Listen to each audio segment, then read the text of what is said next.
magpa-perform po ang Bini sa Coachella at saka ang SB sa Lollapalooza. Kasi world stage na po I'm so yun. proud of them. So proud of them. We are happy for them and we're glad that they're going to perform on an international stage and have their music out into the world. And they're hardworking and they continue to improve themselves. Especially SB19, nakakatuwa sila. I'm very proud.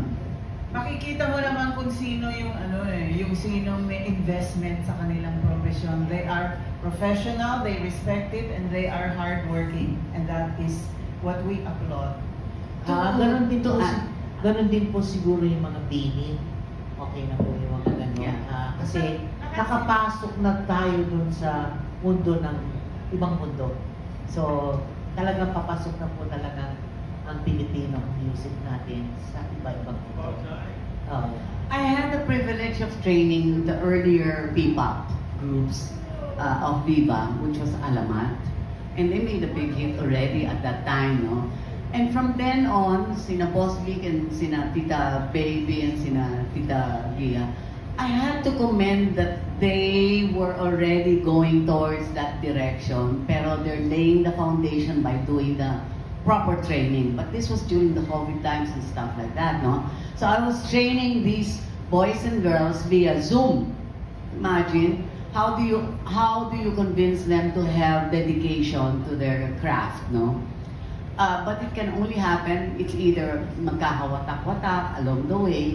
But I'm so proud of the fact that yung Bini at saka SB19, dedicated sila at committed sila sa ginagawa nila. I think there are others like Cup of Joe and stuff like that are even Ben and Ben, when I first saw them, ang galing nila. And I admire, I bow down to these young, dedicated musicians and Even artists. solo acts po like sila Arthur Neri. Oh yeah, I was supposed to train him, but Exception, just because we're old, we don't appreciate the young. We do appreciate the young and all their efforts. Kaya na medyo there are others that just pop up here and there.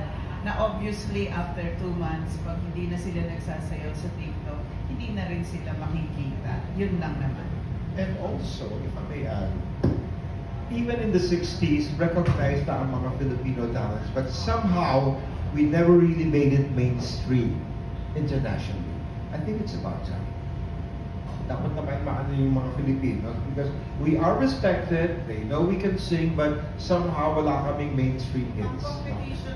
Oo. Tsaka na-remind din ako doon sa sinasabi lagi ni Simon Cowell, where did you get your voice? Kung sa mga Filipino talents ko, na talaga naman wala naman silang performing art na pinasukan at lahat-lahat. Sheer talent ko sa bayan niya. Si Celeste lang ang tinanong bakit tayong lahat ang sumagot. Hindi po, it's for everyone. Hindi, kasi gusto niya mag-contribute kami. Tama po ba yung nagtatanong? Yes po. We broke the racial barrier of the international market. Maraming salamat po. Actually, kinikilab